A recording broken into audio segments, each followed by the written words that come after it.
Good morning, it's day 30.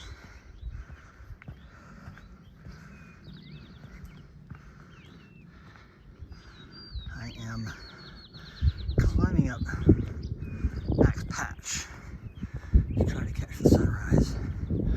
The sky is already starting to get a little pink and lighted over in that direction.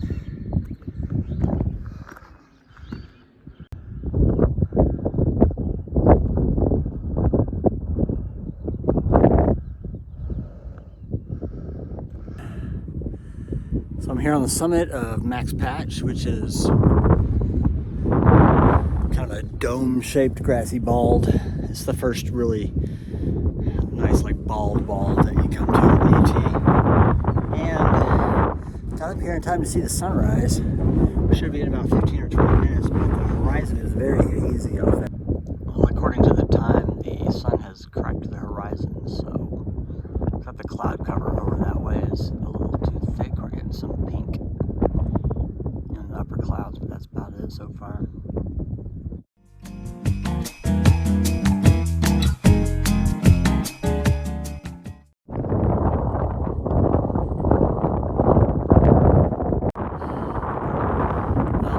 Saying goodbye to Max Patch. There was our sunrise.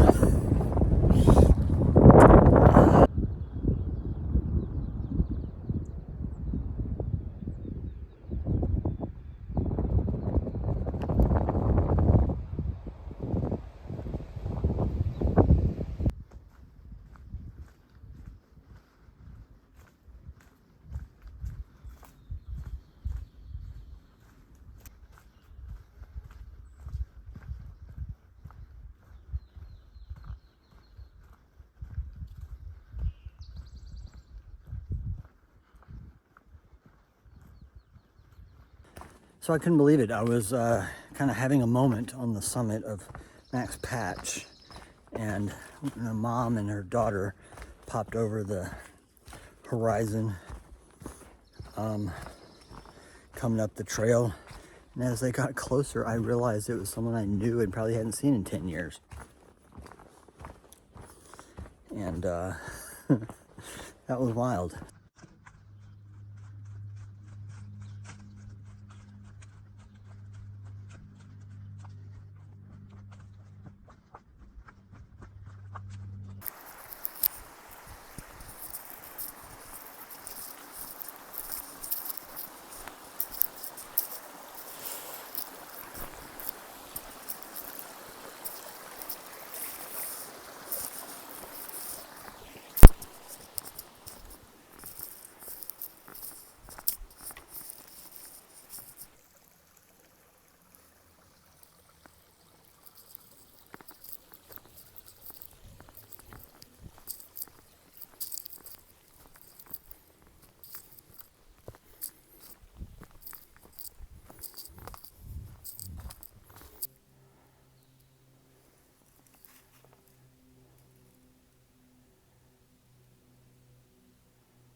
Walnut Mountain Shelter.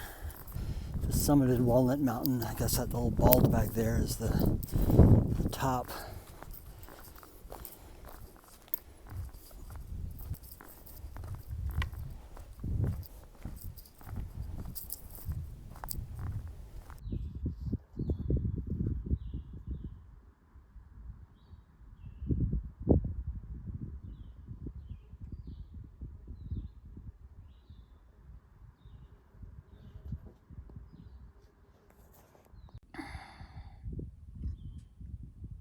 Taking a break on Walnut Mountain at the Walnut Mountain Shelter.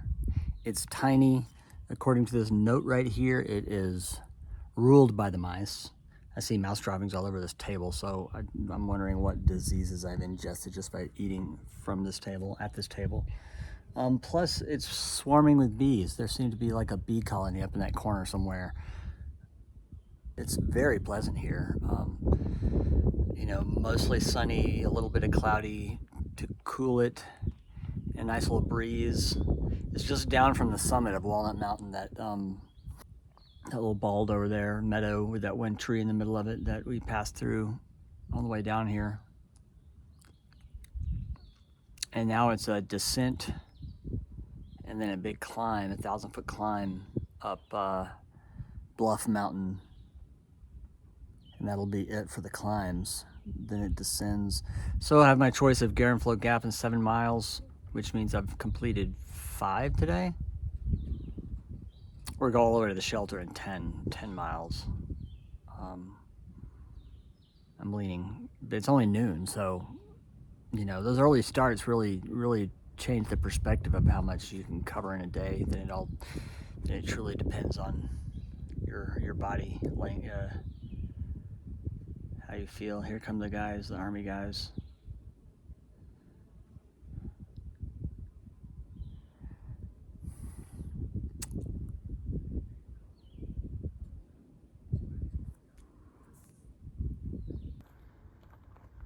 All right, so here's the thing.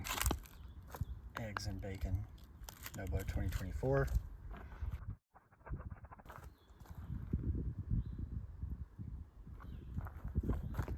So I've asked around, and it's not just a grumpy old man complaining about the younger generation having no respect for whatever. Everybody I've talked to is mad at eggs and bacon for their continued and ever-present vandalism of signs and shelter walls the entire length. The first one I saw was on the approach trail on my first day. So, oh, eggs and bacon. And from reading the shelter logs, they're only like 3 days ahead of where I'm at right now, which means sooner or later people that I've been hiking with will catch up to them. But I don't know, I feel like at this point they need to be stopped. I don't know what tone needs to be taken, but for the talking to they need. But good grief, now which way is the water?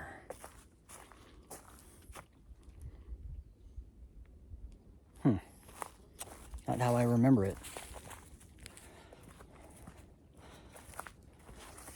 But anyway, nobody I've run into or that I've asked about that has a kind word to say about eggs and bacon, and yet nobody has met them or knows who they are.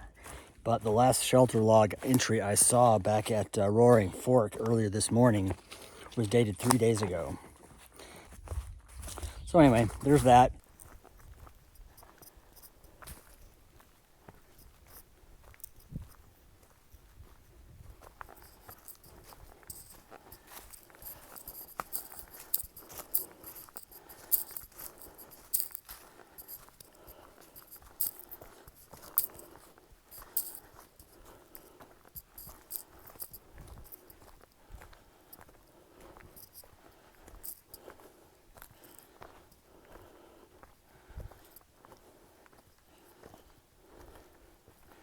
I feel like this is it. Looks like the trail starts down right there.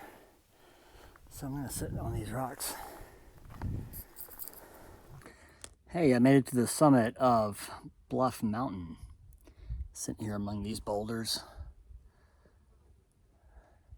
that mark the summit. Yeah, the first time I ever was up here, it was like 2 feet of snow. Hiked up out of Hot Springs, and it's probably 4 to 6 inches on the ground at Hot Springs. Hiked over Bluff Mountain over the course of 3 days down into Standing Bear. But that was like one of my winter hikes that year. That was pretty cool. And I've hiked it again since then with Jason. Same route, Hot Springs to Standing Bear. We did that one in 2 days. Anyway, I've got a few more miles to go to Garenflo Gap, or campsite near Garenflo Gap. All right, I'm starting my final little leg of the day down from Bluff Mountain to the tent site just before Garenflo Gap. That's 3 miles, 2.8 maybe.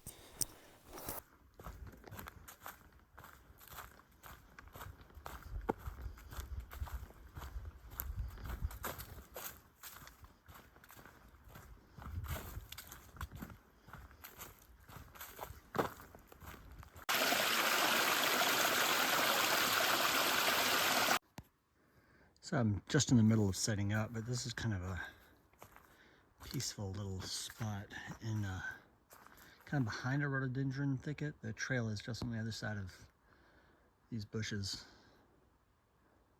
And this was a tent spot, and there's a couple of fire rings and some more tents. Some more tentable spots, and then the trail is just right here. That little stripe of moss is the edge of the trail.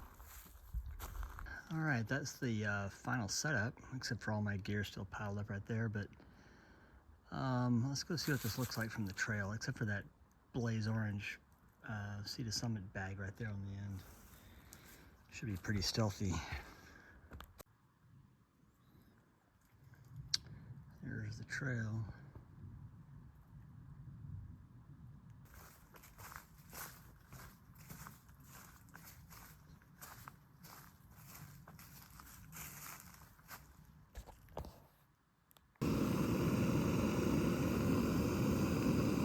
Not quite. So, vegan dinner update. This is a everything bomb. That is, the base is the pasta that I made in the video with the soy fake chicken, and then about a half or 3/4 of a cup of just plain soy curls, unseasoned, just the way they come right straight from the bag in the store. And then on top of that, a serving of vegetables that I simmered in like a curry simmer sauce, like a vindaloo or a jalfrezi, and then dehydrated that. So it's a mashup. It's pretty much the same thing I had last night, and it is so delicious. I could probably eat this every night for the rest of my life if I had to. Just all those layers of chicken texture with the soy, and the mushrooms also rehydrate, and those that are in the spaghetti sauce or pasta sauce are add a really nice texture. And then a glug or two of olive oil.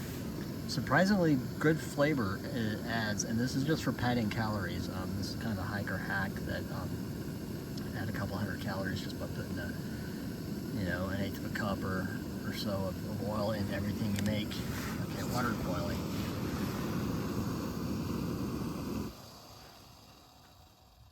Alright. Now the air is stagnant and hot, so I'm just wearing shorts and a t-shirt. My sleeping bag's stuffed way down there, but I know it's going to be cold by morning, so I don't know, at some point I'll start adding layers of clothing and start deploying the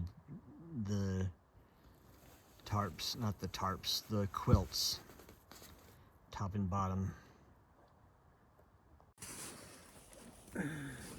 Light's getting kind of low, so it's a little bit grainy, but here's another hammock hack that I've found super comfortable. I've been using this for years. Well, I can't get a hold of the camera right. Instead of an inflatable pillow, I'm using one of these things. And if I'm, doing like reading or journaling or working on my phone or whatever, it's great to prop my head up like this. But when I'm sleeping, I deploy it like this, and then no matter what I do, I don't get a crick in my neck. It just kind of holds my head up relative to my body, and I know it's very goofy looking, but my eyes are closed the whole time, most of the time. Anyway, thought I'd share that.